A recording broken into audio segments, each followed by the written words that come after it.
Good morning विद्यार्थी मित्रों, मैं दीपक सर प्रेम विद्या मंदिर से कक्षा 9 गणित में 8वां पाठ जो हमारा चालू किया हुआ है, जिसमें से पहले इंट्रोडक्शन हमने बताई थी कि चतुर्भुज में कैसा चतुर्भुज होता है वो सब उसके बारे में बात हो गई। अब उसके पहले हम आज उत्तरायण जो है, उत्तरायण का दूसरा दिन है, उसकी आपको हार्दिक शुभेच्छा देते हैं। अच्छी तरह से सेफ उत्तरायण करो।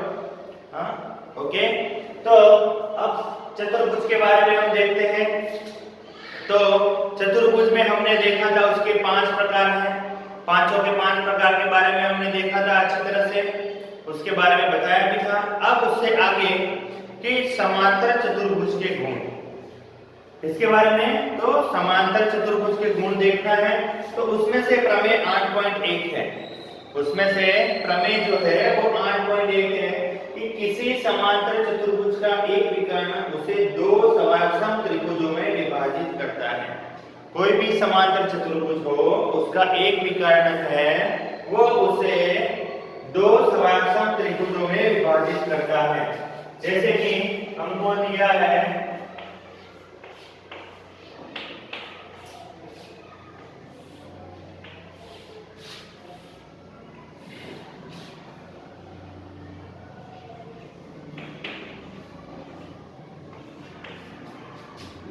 समांतर चतुर्भुज एबीसीडी दिया है, उसका एक विकर्ण है जो है एसी। वो एसी जो है विकर्ण बनाने से उसको दो त्रिभुजों में विभाजित करता है। उसके लिए हमको उत्पत्ति दी है। तो उत्पत्ति में देखते हैं कि मान लीजिए कि एबीसीडी एक समांतर चतुर्भुज एबीसीडी एक कैसा है, समांतर चतुर्भुज है, और एसी जो है एसी उसका विकर्ण है। तो विकर्ण दिया है, तो उसलिए हमको वो दो त्रिभुजों में, यानी कि ये पहला त्रिभुज बनेगा एबीसी, ये वाला त्रिभुज, और ये दूसरा बनेगा त्रिभुज एडीसी, यानी कि दो त्रिभुजों में विभाजित हो जाता है। और दोनों त्रिभुज कैसे होते हैं, वो दोनों के दोनों त्रिभुज समसम होते हैं।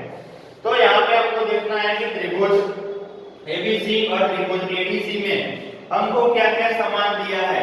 तो त्रिभुज एबीसी और उसमें बीसी और एडी जो है, एडी और बीसी जो है वो दोनों एक दूसरे के समांतर है। दोनों रेखाएं कैसी है, एक दूसरे के समांतर हमको दी है। और उसमें से बीसी और डीएसी, बीसीए और डीएसी, ये दोनों कोण जो है वो कैसे है, एकांतर कोण है। ये दोनों कोण कैसे है, एकांतर कोण।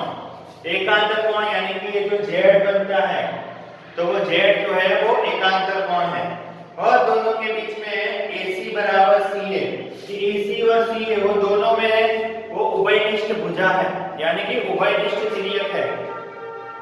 तो इसके ऊपर से हम क्या कह सकते हैं कि वो दोनों त्रिभुज कैसे हैं, समसम हमको बताना है, तो हम बता सकते हैं।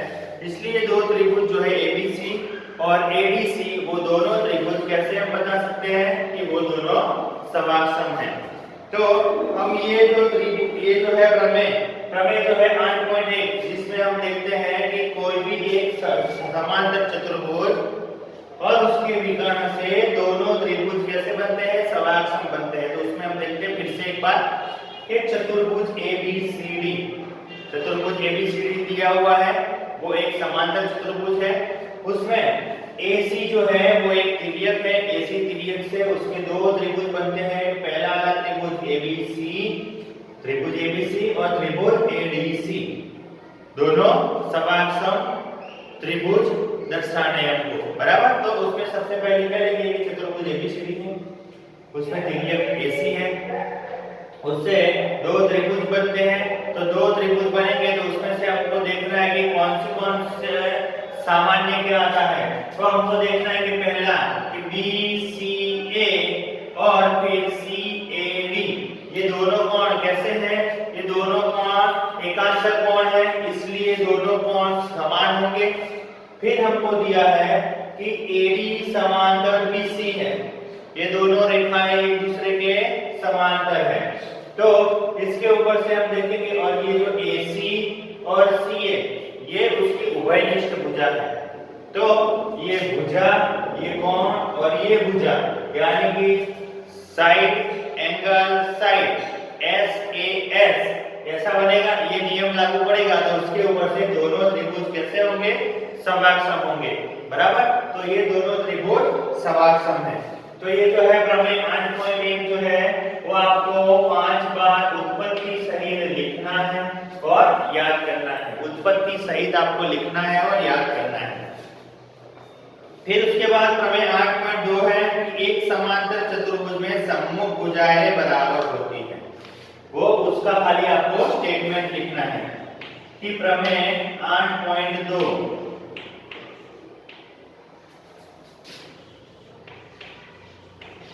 उत्पत्ति सहित 5 बार लिखना है। ये उत्पत्ति सहित लिखना है। 8.1 जो है उत्पत्ति के साथ में 5 बार आकृति सहित, बराबर। फिर 8.2 है उसमें खाली स्टेटमेंट कि एक समांतर चतुर्भुज में सम्मुख भुजाएं बराबर होती हैं। ये खाली स्टेटमेंट खाली 5 बार, कितनी बार, 5 बार लिखना है। फिर उसके बाद आता है प्रमेय 8.3। तो यदि एक चतुर्भुज की सम्मुख भुजाओं का प्रत्येक युग्म बराबर हो तो वह एक समांतर चतुर्भुज होता है। तो इसमें क्या है, ये भी स्टेटमेंट है कि यदि एक चतुर्भुज की सम्मुख भुजाएं आमने सामने वाली जो भुजाएं हैं वो एक दूसरे की समांतर है तो उनके सम्मुख कोण भी कैसे होते हैं, उनका प्रत्येक युग्म भी बराबर होता है, इसलिए वो समांतर चतुर्भुज कहलाता है। तो प्रमेय 8.3 भी आपको लिखना है 5 बार। फिर उसके बाद प्रमेय 8.4 कि एक समांतर चतुर्भुज में सम्मुख कोण बराबर होते हैं। क्या होता है सम्मुख कोण, आमने सामने वाले कोण। तो प्रमेय 8.4 भी आपको कितनी बार, 5 बार, 5 बार और 5 बार। फिर उसका उल्टा यानी कि विलोम प्रमेय, प्रमेय 8.5 जो है कि यदि एक चतुर्भुज में सम्मुख कोणों का प्रत्येक युग्म बराबर हो तो वह एक समांतर चतुर्भुज होता है। प्रत्येक युग्म जो है बराबर होता है तो उसका प्रत्येक यानी कि उसके सम्मुख कोण जो है वो एक दूसरे के बराबर होते हैं। प्रमेय 8.6 कि समांतर चतुर्भुज के विकर्ण एक दूसरे को समद्विभाजित करते हैं। समांतर चतुर्भुज के विकर्ण जो है वो एक दूसरे को समद्विभाजित करते हैं। 8.6 का स्टेटमेंट वो भी 5 बार और 8.7 का स्टेटमेंट वो भी 5-5 बार लिखना है। 7 वाला जो है यदि एक चतुर्भुज के विकर्ण एक दूसरे को समद्विभाजित करे तो वह एक समांतर चतुर्भुज होता है। तो एक चतुर्भुज के जो विकर्ण है वो एक दूसरे को समद्विभाजित करते हैं तो वो समांतर चतुर्भुज होता है, बराबर। तो यहाँ पे हमको खाली प्रमेय 8.1 वो ही खाली उत्पत्ति सहित याद रखना है और 5 बार लिखना है और बाकी सारे प्रमेय जो है 8.2, 3, 4, 5, 6, 7 उसका जो खाली स्टेटमेंट है वो ही खाली आपको 5-5 बार लिखना है, बराबर। तो आज के लिए इतना ही रखते हैं, बाकी वाला फिर नेक्स्ट टाइम नेक्स्ट लेक्चर में होगा। ओके, चलो, थैंक यू।